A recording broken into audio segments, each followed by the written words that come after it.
Natasha, and thank you so much for joining me. Today is a very exciting day because I am launching my Cut and Goes, and this is a brand new product that is going to be on my website for free. This is a downloadable product, so it is just a PDF printable sheet that you are going to print out, and I'm going to show you all the most fabulous ways that we are able to use this. So as I said, this is over on my website, natashafootecreative.com. You can use the QR code in the top left-hand corner of the screen. You can use your phone and use the camera setting, aim it to there, and it will take you to my website. Otherwise, you can just head on over. Of course, there are always links in the description box below this video as well. But let me tell you a little bit about these Cut and Goes. So this is a new product that I'm going to have on my website. And as I said, you just need to download it. It is completely free. It will be under the free resources tab. And I want to show you today a lot of cards that we can create with this. In fact, we're going to do several videos on all the cards that you can create with just this simple product. So here is how it's designed. Now, it looks really simple, but as I said, I want to show you lots and lots of ideas because I'm so excited. Now, this is sort of two different parts here. So the top part is sort of one, and we are going to be working with that solely today, and then the bottom part here is a whole different thing. However, of course, they are going to mix and match beautifully. The idea of this is that this is just a product that you can download, cut out, and you're set to go. You are ready to create cards. And so I designed this with lots of thinking behind the scenes around making this super simple. But the idea is that you can even print out several of these, and of course, that means you'll have more of each of the items, and that is also going to give us lots more alternatives. So here is my plan. All of this is really easy to be cut out with either a trimmer or some scissors. I like a good long bladed scissor, like this is the Holtz Recoil scissors.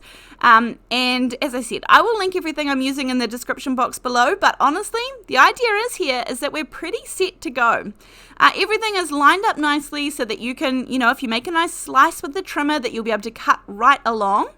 Couple of things. One, these are designed so that there is enough space around if you wanted to use either die cuts so dies or your scissors, you can leave this white border, or you can cut up close to the border and just have it right up against the blue. So designed specifically that you can have those two different options. I have 5 different sentiments in this lot. These are all squares at the moment. Again, this gives you a couple of options too. So one is to cut it out with a full border around the outside. 2, you can cut it out like this one, which is kind of up close to the first border on the outside. But the third option is that you can, if you have a smaller space that you need to fill, then you can cut off the first border and still leaving a second border and some white. So that is option number 3. Now, as I said, everything here basically layers up together, goes together, can be chopped down together. Everything is going to work perfectly.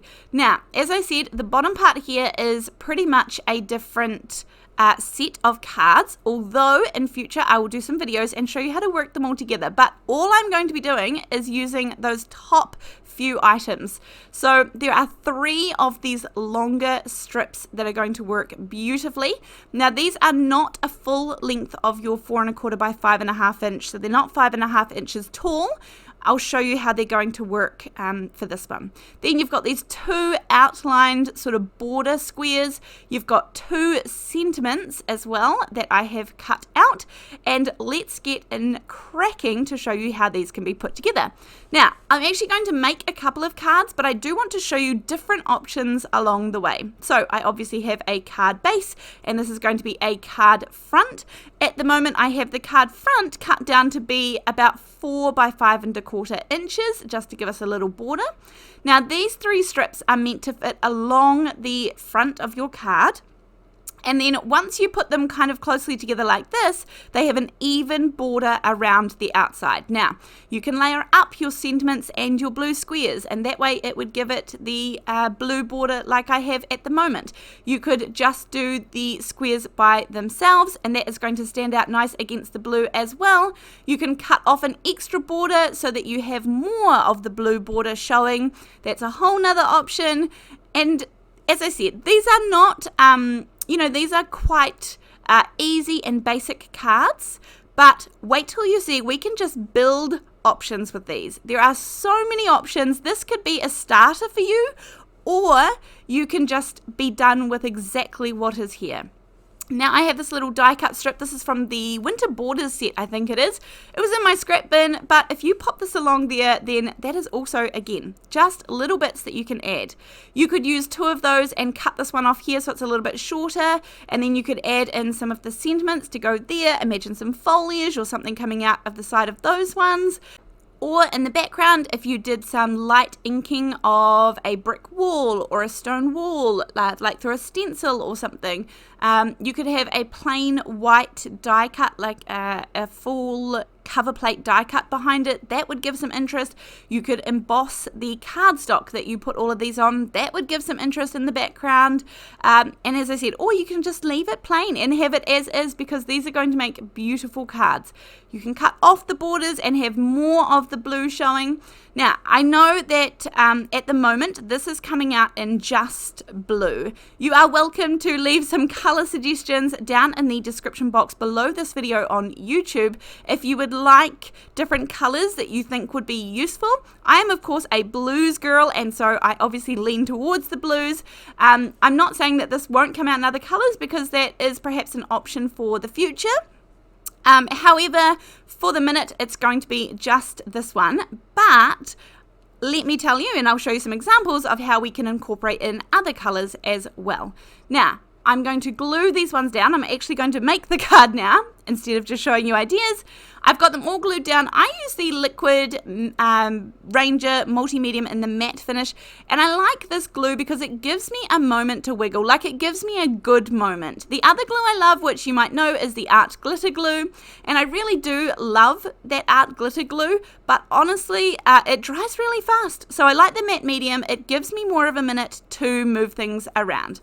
Then I just showed you the die set that this came from. As I said, these will be linked down below, but the point is that you can use kind of anything. You can use ribbon along here. You could use some twine. You could wrap around some string or some raffia or something like that and have this go across. Now, I will say I am using, for a couple of these things, the Gina K in the navy. I'm just going for a darker blue, a really nice, easy color that's going to work alongside the other blues. Find what you have in your stash. I think the Distress Oxide Chipped Sapphire, I think that would also look really stunning here. And in the next video, I'm actually going to show you contrasting colors and adding in more color and how we can use these. So there are so many good ideas. In a time when, we have to really focus on the supplies that we have in our stash, and life is expensive, supplies are expensive, I really wanted to create something that was just available to everybody and that it was a free download. As I said, there are also on my website, under the free resources, there are free printable sentiments PDFs which you can print out and change up the sentiments and use them on here as well. So again, just another option, all free. You just print them out yourself onto some cardstock and you are away laughing. You could in fact make these smaller, you can make them larger. I know with the printable sentiments, I often reduce the size just so I can have the sentiments smaller, and you do that on your own printer or your own computer, wherever you're printing from. And again, that just gives us so many more options. Now I have got some burlap ribbon here. I'm using some double-sided tape to just go across the center and become the base for sticking this down. I could also use the matte medium, but I do find that this keeps it nice and secure. I'm cutting off the edges here. As I said, this card front is just a fraction smaller than my card base, and I colored my card base with the Gina K in the navy, and that is why I'm not worried about the middle. It'll all be covered up. And then, of course, this was a plain white die cut, but I I coloured it, with the same Gina K ink, so everything's going to match nicely. And the good thing here is that I can sort of cut the ends to still look decorative rather than just straight across, so a nice little bit of a little decorative element. These are just a couple of small things that you can do to jazz up these options, but as I said, keep it plain, go further. I can't wait to see what you can create with these. So if you do come up with some great ideas, if you print these out, if you give them a go, I would love nothing more than to see my work turn into your creations. And so if you do, I would love to see them, and the best place to do that is over on the Facebook group, Come Crafting with Natasha. We have an amazing supportive community over there, and I would love to see your creations, so you can post pictures of them and give others inspiration as well with what you've decided that we are able to do with these. So I would love to see that. Come on over there to Come Crafting with Natasha on Facebook. As I said, there are always links in the description box below to all of these places that I'm mentioning. Then I use some foam tape to pop this up, but I'm also going to pop some matte medium onto the foam tape just so I can wiggle it around, because the foam tape is very sticky and strong, and so I want to make sure I get my placement perfect. And this is just card number 1. This just took me minutes. If I hadn't been showing you guys the first things, super simple to put together. And we're already moving on to the next card. This time I actually put foam on the back of these rather than going directly down. I'm still going to pop some matte medium, some liquid glue onto the back of these so that I can wiggle them around and get their placement exactly where I want them to go. I find that really helps me. I still get the dimension from the foam, yet I get the ability to wiggle and placement, get everything sorted. So I'm going to have all 3 of these going across the front. I mean, imagine actually you could cut these and turn these into like a bricked background if you printed out a couple of them. As I said, there are so many different options. It is really exciting. So move them around, make sure they're in pretty much the right spot. This one here is directly onto a card base, so no card front, and that's why I've got the foam behind it. This one here, I'm going to trim this down so that actually all of those borders are gone and it's just a white square left, and then layer it up onto one of those blue squares, and this is going to mean that I am going to see more of that blue border. And then for this one, I am going to bring in a die cut or 2, and as I said, you can go minimum or you can go a little bit of bits and pieces. I just pop into my scraps stash, and that's honestly a good place to find all those little scraps or white die cuts and things that I think, yeah, actually that would work here. So this is of course the Christmas branch, one of my all-time, if not my all-time favorite foliage die. I've used this for absolutely forever now, and I know you've seen it before, but so versatile. I inked one up in the navy color as well, just so that it had a little bit of contrast going on. I kept the white die cut of it full, and then the navy one I'm just going to cut down into several little sprigs and smaller pieces so that it just, looks a little bit different and we're not just carbon copy. So it looks like I've got a couple of different dies behind there. I'm using some liquid glue. Remember that we popped up the first layer on some foam tape, these strips, so I've already got a little bit of dimension going on, so these can just sit nice and flat. And sometimes I will just pop liquid glue down behind the sort of lower half of the foliage so that the top bit is a little bit more free and not as glued down. That works if you know it's going to be nice and secure. Make sure it's got enough on there that it's not going to bend back or move around too much more than what you want it to do. But anyhow, this is card number 2, created all within minutes, beautiful, easy, cut and goes. Now, as I said, this is available right now over on my website, natashafootecreative.com. You can go back and find that QR code, or there's links in the description box, or you can just type it into Google and it will pop up. Under the free resources tab, you can download these. Don't forget, you can also download the free printable sentiments, and I hope that you just have an absolute ball creating with this new product that I have released. So thank you for being here, and I will see you in the next video. Thanks, bye.